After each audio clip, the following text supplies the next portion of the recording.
Nakatanggap po ng iba't ibang parangal mula sa Anak TV Seal Awards 2024 ang ilang programa at personalidad ng Kapuso Network. Saksi, si Von Aquino.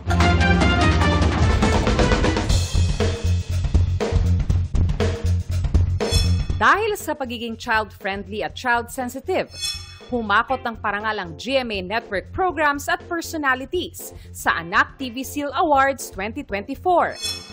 Hinirang bilang isa sa household favorite programs ang 24 oras na nakatanggap din ng Anak TV Seal. Binigyan din ng Anak TV Seal ang 24 oras weekend at ang balitang hali ng GMA Integrated News. Pati ang GMA Regional TV Balitang Bisdak, One North Central Luzon at One Western Visayas. Ang mga parangal tinanggap sa pangunguna ni GMA Senior Vice President and the Head for Integrated News Regional TV and Synergy, Oliver Victor B. Amoroso, GMA Vice President and Deputy Head for News Programs and Specials, Michelle Seva, at iba pang opisyal ng GMA Integrated News. Ginawaran din ng Anak TV Seal ang New Heroes of the Game Game On at New Heroes of the Game Opening Ceremony ng GMA Synergy.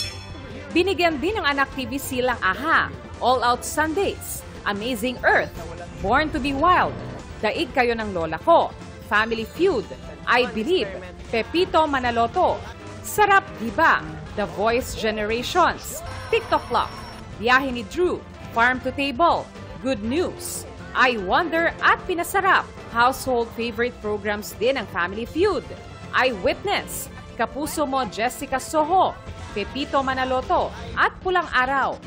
Nanalo bilang Anak TV Female Makabata Star for Television sina Pulang Araw star Barbie Forteza, Unang Hirit host Shaira Diaz at may Ilonggo Girl star Jillian Ward. Ito po ay magsisilbing inspirasyon para sa akin para patuloy na gumawa ng maganda sa mga bata. Thank you! Ang sarap lang sa pakiramdam na tinitingala nila ako, na na-inspire ko sila. Kinilalang Anak TV Male Makabata Star for Television sina Alden Richards at Michael V. Tinanghal bilang Makabata Hall of Fame awardee si Drew Arellano. Ang mga programa na kinilala sa Anak TV Seal Awards ay binoto ng libo-libong magulang at professionals bilang child-friendly at child-sensitive shows na inirekomenda para sa mga bata at pamilya. Para sa GMA Integrated News, Von Aquino ang inyong saksi. Mga kapuso, maging una sa saksi. Mag-subscribe sa GMA Integrated News sa YouTube para sa iba't ibang balita.